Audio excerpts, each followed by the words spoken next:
আসসালামু আলাইকুম। আশা করি সকলেই ভালো আছেন। আজকে নতুন একটি ভিডিও নিয়ে আবার চলে আসলাম। এটা হলো সৌদি আরবের আলোলা শহরে অবস্থিত একটি ছোট গ্রাম। গ্রামটির নাম হলো সদর। এখানে প্রায় সময় আসি, ভাবতেছি সদর নিয়ে হালকা কিছু ভিডিও তৈরি করব। ভিডিওতে আপনাদের দেখানোর চেষ্টা করব সৌদি আরবের গ্রামগুলো কেমন হয়। এটি আসলে একটি দরিদ্র গ্রাম। এখানে তেমন জনবসতি নেই, তেমন প্রভাবশালী লোকও নেই। এই গ্রাম সত্যি অসাধারণ, চারদিকে বাংলাদেশের মতো। সামনে যে গাছগুলো দেখতে পারতেছেন সেগুলো হলো উটের খাবার। এগুলো মরুভূমিতে সবচেয়ে বেশি জন্মায়। উটের প্রধান খাদ্য মরুভূমিতে এগুলোই। চারপাশে প্রাকৃতিক সৌন্দর্য। এগুলো সেই প্রাচীন আমলের ঘরবাড়ি যেগুলোতে মানুষ বসবাস করত।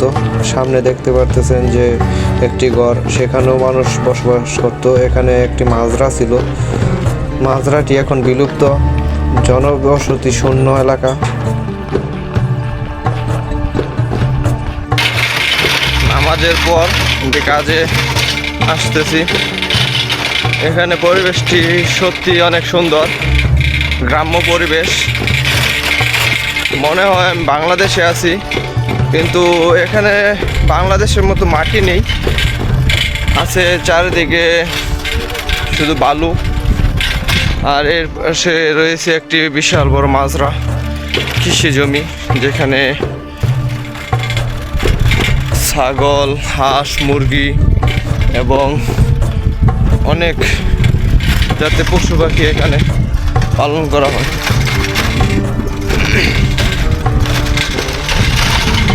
সৌদি আরবের গ্রামগুলো সত্যি অসাধারণ।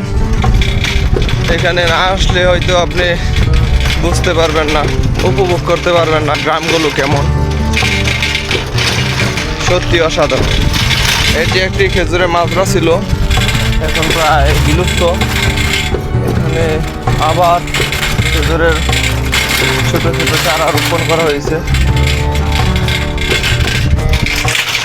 ঘোড়া নিয়ে হেঁটে হেঁটে যাচ্ছে এবং গ্রামের সৌন্দর্য হলো তাদের বিলাসবহুল গাড়ি।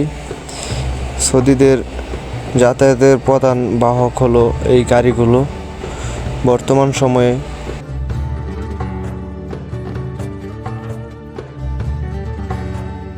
যেখানেই ঘুরতে বের হবে এই গাড়িগুলো নিয়ে ওরা ঘুরতে বের হয়।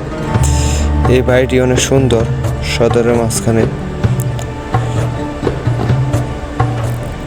অনেকগুলো গাড়ি, এক একজনের গাড়ি, দুটা তিনটা। এই দেশে একটা জিনিসই সস্তা, সেটা হলো পানির দামে আপনি কিনতে পারবেন ভালো ভালো গাড়ি।